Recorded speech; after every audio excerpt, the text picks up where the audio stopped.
Amara Johnson stood at the edge of the dusty road, her thin frame leaning against the sun-baked fence. She was 16, with dark curls tied back and wide, watchful eyes. Most townsfolk thought her deaf. A childhood fever had seemed to steal her hearing, and she had never protested. She spent her days in near solitude, weaving corn husks into simple baskets to earn a handful of coins. Her father, Abraham, shuffled home each night reeking of cheap whiskey. He muttered of debts he could not pay and neighbors who laughed behind their hands. When a local merchant threatened to seize their small cabin, Abraham made a desperate choice. He dragged Amara by the arm to the one person willing to take her chores, Elijah Carter, the lone black farmer on the outskirts of town. Elijah's fields lay patchy, but his heart was generous. He lived alone, save for an old mule named Ruth. Abraham offered a bag of cornmeal and $2 silver in exchange for Amara's work, from dawn milking goats to dusk feeding chickens. Elijah frowned but accepted. He could not bear leaving a girl with no home. As Abraham stomped away, Amara found herself standing barefoot in Elijah's yard. The farmhouse was neat, white picket railings, flower boxes under each window. Elijah opened the back door quietly. He greeted her in a low voice. "Good morning, Amara. Come inside for breakfast." He set a tin plate of grits and berries before her. Out front, a gentle breeze rattled a metal wind chime, sending tinkling notes across the yard. Amara's head snapped toward the sound. Her hand shot to her ear. Elijah froze. He had not spoken louder than a whisper. No one else heard. "Did you hear that?" he asked softly. Amara's heart hammered. She nodded once. Elijah's eyes widened. He leaned closer. Hesitant, he whispered, "Can you hear me?" Amara closed her eyes, heard the soft thud of Ruth's hoof, and felt tears well in her throat. She nodded again. In an instant, Elijah's gentle face turned determined. He set down his spoon. "You're not deaf." Amara did not reply. The truth trembled inside her like a caged bird. Outside, her father's boot steps faded. For the first time in years, Amara sensed the stirrings of hope. By mid-morning, Elijah strode into town with Amara trailing behind him, clutching a ragged notebook. He found Sarah Reeves, the traveling schoolteacher, pinning a tattered "School Here" sign above an old barn door. Children milled around, eager but restless. "Sarah," Elijah said, "I want you to teach Amara." Sarah squinted at Amara, then at the farmer. "Isn't sure," she began. "Deaf?"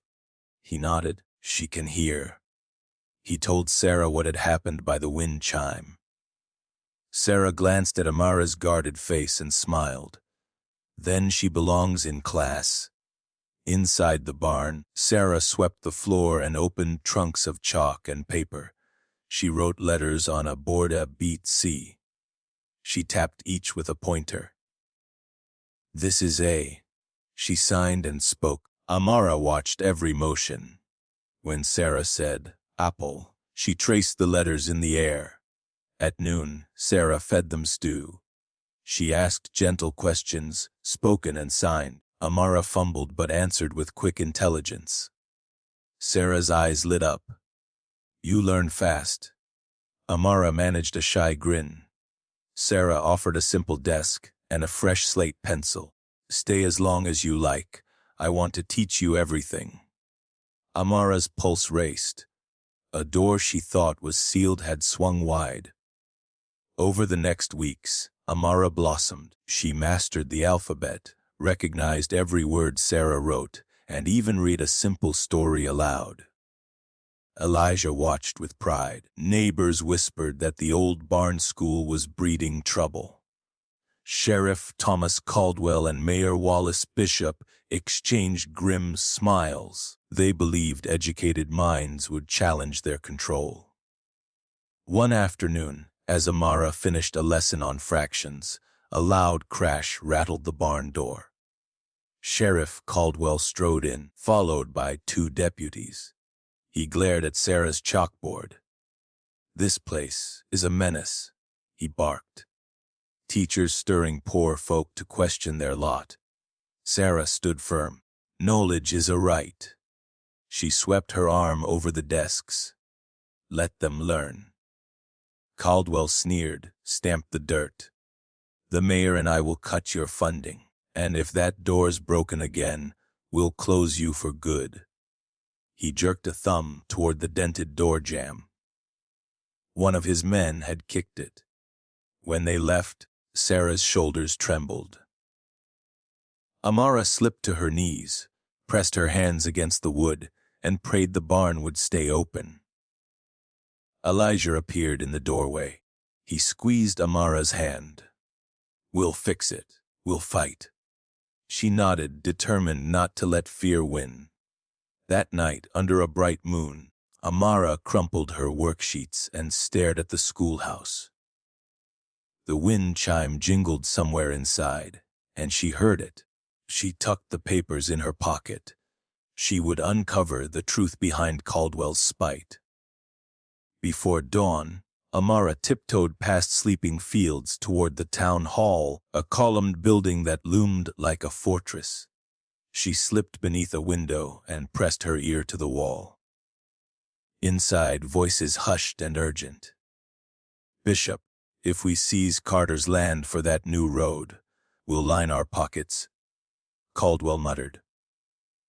Mayor Bishop smoothed his mustache. "Farmers like Carter don't deserve fair deals. And the school, Sarah Reeves, is turning minds against us. We'll starve her out, too." Amara's heart pounded. She retrieved a scrap of paper from her pocket and, with the tip of her pencil, scratched the key points: the road, the land grab, the plot to cut school funds. She heard the mayor drop a small key onto a table. She slipped away into the shadows, the metal key in her palm feeling heavy with promise. At Elijah's farm, she woke him and Sarah before dawn. Under the barn lantern, she laid out the torn notes and the key. Sarah gasped, "We need proof." Elijah nodded. "Town meeting is next week. We can show the people." Each night, Amara collected fragments, ledger pages, whispered agreements, a deputy's scrawled signature. She taped them to the barn wall like constellations telling a crooked story. The morning of the meeting, a gray cloud hung over Main Street. Farmers, townsfolk, and curious children filled the steps of the town hall. Sheriff Caldwell stood at the podium, flanked by stern deputies. Mayor Bishop grinned behind him. Caldwell sneered, "We propose a road to progress, opening our town to new business. However, this requires seizing Carter's worthless plot." He paused. Eyes there opposition. He expected silence. A hush fell, until Amara emerged from the crowd clutching a battered phonograph horn. Sarah and Elijah stood beside her. Gasps ran through the assemblage.